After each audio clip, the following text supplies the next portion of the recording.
All India क़याम-ए इंसानियत forum की 25वीं foundation day के मौके पर Kolkata science city auditorium mini hall में ऑल इंडिया क़याम-ए इंसानियत फोरम और बाबुल उलूम कोलकाता के इश्तराक से एक conference for the protection of humanity, brotherhood and moral conscious,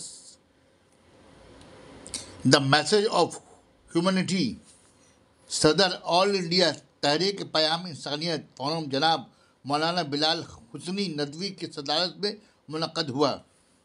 conference का इफ्तिताह MP जनाब मोहम्मद अब्दुल हक ने किया। मेहमान खुसूसी की हैसियत से साबिक़ MP इमरान हसन के अलावा मिली समाजी शख्सियत और सभी मज़ाहब के पेशवा शरीक रहे। साइंस सिटी ऑडिटोरियम हॉल से नुमाइंदा इकरा उर्दू न्यूज़ रियाज अंसारी की report.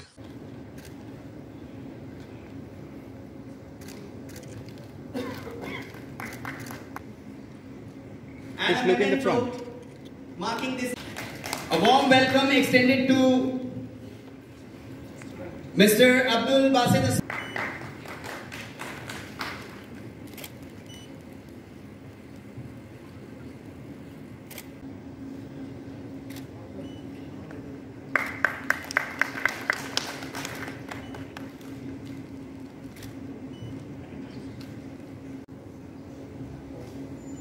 A warm welcome with Utrio and Flam to Janab.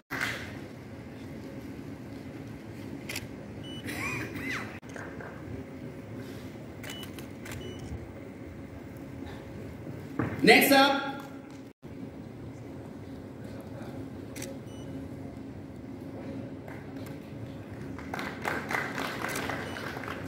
next presentation to Reverend Father Sanjeev Das, a popular voice of the Christian community.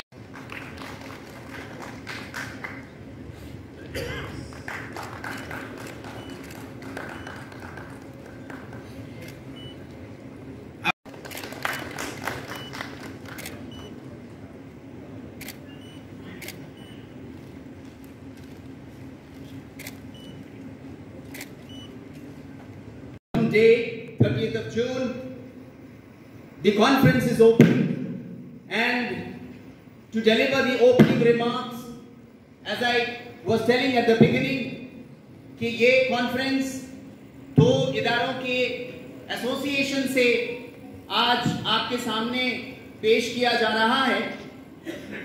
एक तरफ ऑल इंडिया क़याम-ए इंसानियत forum जो अपना 50वां साल मना रहा है अपने जो प्रोग्राम है दरअसल brotherhood and moral consciousness the message of humanity, और इसके ऑर्गेनाइजर हैं ऑल इंडिया क़याम-ए इंसानियत फोरम और साथ में कलकत्ता का बहुत ही मशहूर इदारा, मारूफ इदारा बाबुल उलूम। स्टेज पर बैठे हुए सदारत फरमा रहे हैं मौलाना सैयद बिलाल हसन नदवी साहब, जिमानी सिख कम्युनिटी से सरदार तासम सिंह जी, और शिया मौलाना जो स्कॉलर भी हैं और हमारे इसमें हज कमेटी में मेंबर भी हैं मौलाना सैयद मेहर अब्बास रिजवी साहब। इनके अलावा जो यहाँ नाम मैं देख रहा हूँ, मैं सबसे वाकिफ नहीं हूँ लेकिन मैं नाम इनको पढ़ दे रहा हूँ। मौलाना आफ्ताब आलम नदवी साहब, मौलाना मुर्शिद आलम नदवी साहब, श्री स्वर्ण सिंह, मौलाना जुनैद फारूकी नदवी साहब, मुफ्ती अब्दुल सलाम नदवी साहब, और हमारे जो सवा भाई हैं डॉक्टर नूरुस सबा इस्माइल नदवी साहब, और अभी आपके सामने उनके छोटे भाई अपनी बात रख रहे थे बासित इस्माइल साहब। मैं सबसे पहले बोलूं कि ये प्रोग्राम बहुत ही टाइमली है, बहुत ही मौजू एकदम सही वक्त पर आ रहा है, इसलिए क्योंकि आज मुल्क के सामने अगर देखा जाए तो अखुवत के लिए, जो अखुवत माने ब्रदरहुड का जो सबसे बड़ा खतरा है वो जो सरकार मरकज में केंद्र में है, वो सबसे बड़ा खतरा है। और उनके जैसे तो ये जो चैलेंज है, और पिछले लोकसभा के इलेक्शन में हम लोगों ने देखा कभी कोई मुद्दे पर कोई बात नहीं कर सक रहा था, कोई मुद्दे पर कोई बात नहीं होती थी। ये कहते थे मतलब मटन, मंगलसूत्र, मुजरा वगैरह वगैरह वगैरह इस तरह की बातें करते थे, ताकि जो असल मुद्दा है मुल्क का, असल जो रोजी रोटी का मुद्दा है, जो रोजगार का मुद्दा है, जो महंगाई सब आई हुई है, जो सर पर चढ़ करके आज बोल रही है, इस पर कोई बात नहीं करे। और मैं इस मुल्क के हमारे हिंदू भाइयों को सैल्यूट करता हूं, सलाम करता हूं कि इन मुद्दों से, इनके भाषणों से, इनके प्लान से उन्होंने देख लिया कि ये किधर लेके जा रहे हैं मुल्क को, और इन्होंने एक साइलेंट रेवोल्यूशन, ये क्या बोलते हैं उसको, कि खामोश इनकलाब पूरे मुल्क में लेकर के आए। हो सकता है कि जितना हम लोग सोच रहे थे उतना नहीं हुआ है, उतना कामयाब नहीं हुआ है, लेकिन जो इनकी जो चढ़ान थी अब गिरावट है, ये तो आपके सामने नजर आ रहा है। और ये लोकसभा का जो नतीजा आया है वो आपके सामने दिखाई पड़ रहा है। मुसलमान होते हैं तो इस तरह की बात फिर से ये कोशिश कर रहे हैं कि कैसे डिवाइड करके फिर रूल किया जाए। लेकिन जो मुल्क का जो मेन मैसेज है, मुल्क की आवाम ने जो मेन मैसेज इनको दिया है, ये इस पर ध्यान नहीं दे रहे। ये सोच रहे हैं कि जो मैसेज आया है उसको हम लोग जैसा कर रहे थे वैसे ही करते रहेंगे, कोई बहुत बड़ी बात नहीं है। क्योंकि दो तरीके के प्रोग्राम आमतौर से होते हैं। एक प्रोग्राम होता है कि हम प्रोग्राम्स में आते हैं, हम प्रोग्राम्स को सुनते हैं, हम प्रोग्राम्स में ताली बजाते हैं, हम प्रोग्राम्स में एक दूसरे की तारीफ करते हैं, और प्रोग्राम ख़त्म होने के बाद हम बिछड़ जाते हैं। दूसरा, हम प्रोग्राम्स में आते हैं, हम प्रोग्राम्स में बैठते हैं, हम प्रोग्राम्स में सोचते हैं, और प्रोग्राम के बाद हम काम को शुरू करते हैं। आज तहरीक-ए-प्याम इंसान की तरफ से जो प्रोग्राम रखा गया है और बाबुल उलूम की तरफ से जो प्रोग्राम रखा गया है, इस प्रोग्राम का रखने का मकसद ये है कि इसके बाद एक काम शुरू किया जाए।